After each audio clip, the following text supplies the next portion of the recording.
Imagine waking up one morning and realizing your bank account is empty. Your email is locked, your phone is acting strange, and your school or job's website won't load. The scary part?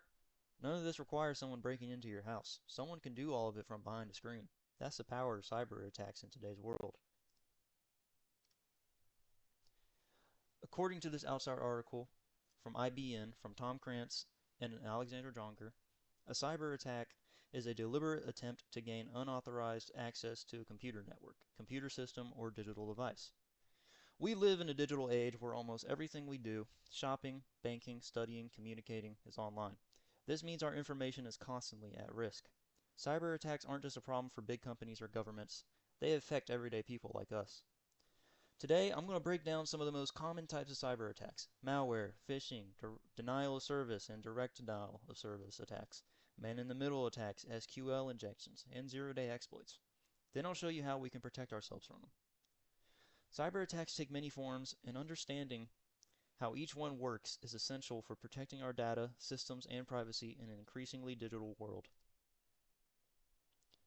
So to start off with, malware. Malware is any software designed to harm or take control of your device. This includes viruses that attach to files, worms that spread automatically, and Trojans disguised as safe programs, ransomware that locks your data, and spyware that watches everything you do. Malware spreads through fake links, email attachments, downloads, and outdated software. Once it's inside your system, it can delete files, steal information, slow your device, or even give hackers full control. One of the best examples of malware was the WannaCry ransomware attack that hit hospitals, businesses, and governments worldwide. According to Cloudflare, the WannaCry ransomware was spread to more than 200,000 computers in over 150 countries. So now that we understand malware, now we can understand and talk about phishing. Phishing is one of the most common attacks because it targets people, not computers. Hackers send messages pretending to be banks, companies, or even friends. They trick you into clicking a link, entering your password, or downloading a file. There are email scams, fake text messages, phone call scams, and targeted attacks aimed at specific individuals. Phishing works because the messages look real and because humans can be persuaded more easily than machines can be hacked. So a real-world impact of these is that they can lead to stolen bank logins, identity theft, leaked business data, hacked social media accounts. Ransomware infections often begin with phishing too. So now that we understand phishing and malware, now we can talk about denial of service. A denial of service attack floods a website or server with so much traffic that it shuts down. A DDoS attack does the same thing but uses thousands of computers at once. Often a botnet, infected devices controlled by hackers. These attacks can bring down websites, gaming servers, school networks, or even financial systems. Even though they don't steal data directly, they can cause huge disruption and cost companies millions. So how these attacks work is attackers send an extreme amount of fake traffic or requests. The system becomes overwhelmed and crashes or slowed down. So like gaming and stuff. Gaming is one of the prime targets because they'll just overload the servers and they'll crash it and shut it down. And then a real world effect of these denial of service attacks is the websites go offline, businesses lose money, servers crash, and customer access is blocked, which is horrible.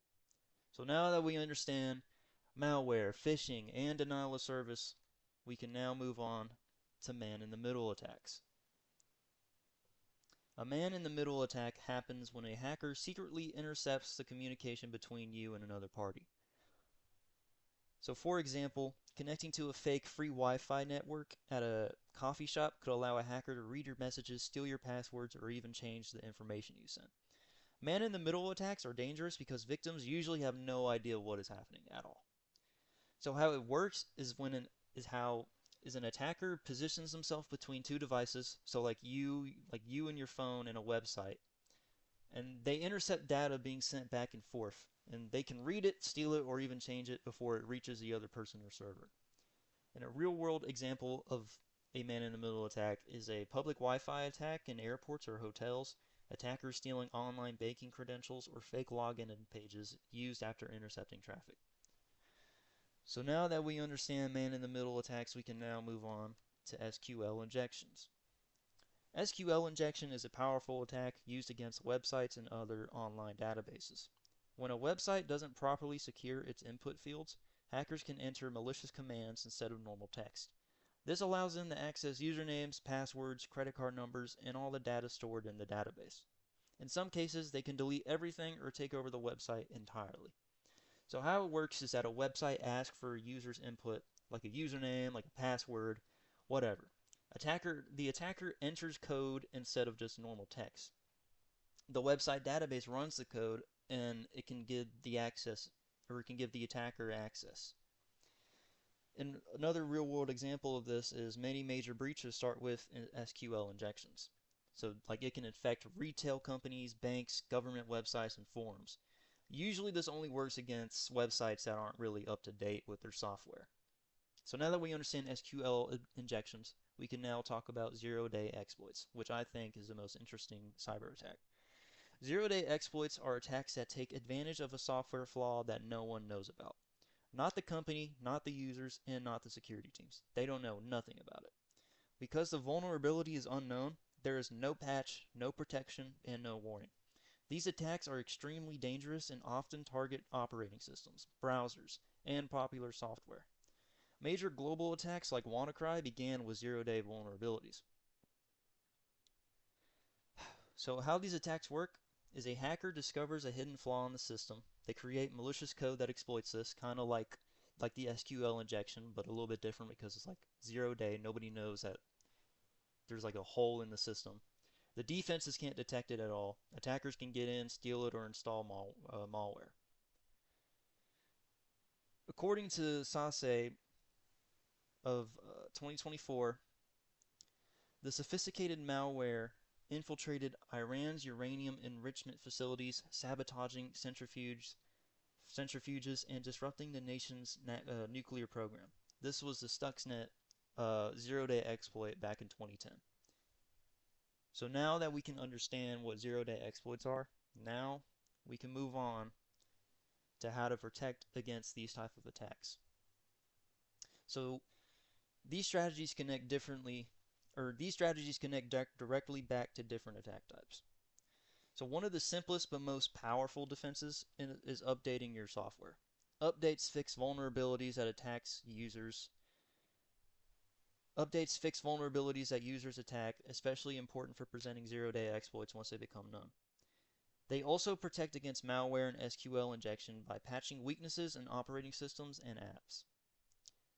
I think another strong fix to this is to use strong passwords and enable the multi-factor authentication. Complicated passwords and multi-factor authentication are essential for stopping hackers even if they get your login information. This is especially helpful against phishing and man-in-the-middle attacks because even if someone steals your password, they still can't get in without the second authentication step. Another step that we can use to protect against these attacks is to just simply avoid suspicious links and downloads. Never open unknown emails, files, or links. This simple habit protects you from malware, phishing, and many zero-day attacks that rely on tricking users into installing something harmful. Also, securing your network. Avoid using public Wi-Fi for sensitive activities like banking. If you must use it, a VPN can encrypt your traffic and protect you from man-in-the-middle attacks. Firewalls and network monitoring tools also help defend against DDoS attacks and prevent unauthorized access. Another really important one is backup important data. If ransomware locks your files or a database is wiped out by malware or SQL injection, backups allow you to recover everything without paying hackers. Backups are one of the most important protections, especially for individuals and small businesses. Now, the most important way to protect against these attacks is to educate yourself and others. Most cyber attacks succeed because of human error. Understanding what phishing looks like, how malware spreads, and how attackers exploit weaknesses is one of the strongest forms of defense. Knowledge is truly the first line of security. So in conclusion, cyber attacks come in many forms and each type presents unique dangers. But as we've seen today, understanding how these attacks work and taking steps to prevent them can protect our data, our privacy, and even our identity. Cyber attacks take many forms, and understanding them is essential for protecting ourselves in a digital world. The threats are real and constantly evolving, but so are the tools and knowledge we have to defend against them. By staying aware, staying updated, and staying cautious, we can reduce our risk and navigate the digital world much more safely. Cybersecurity isn't just about technology, it's about awareness, and awareness starts with understanding. Here's the works cited, and thank you for watching.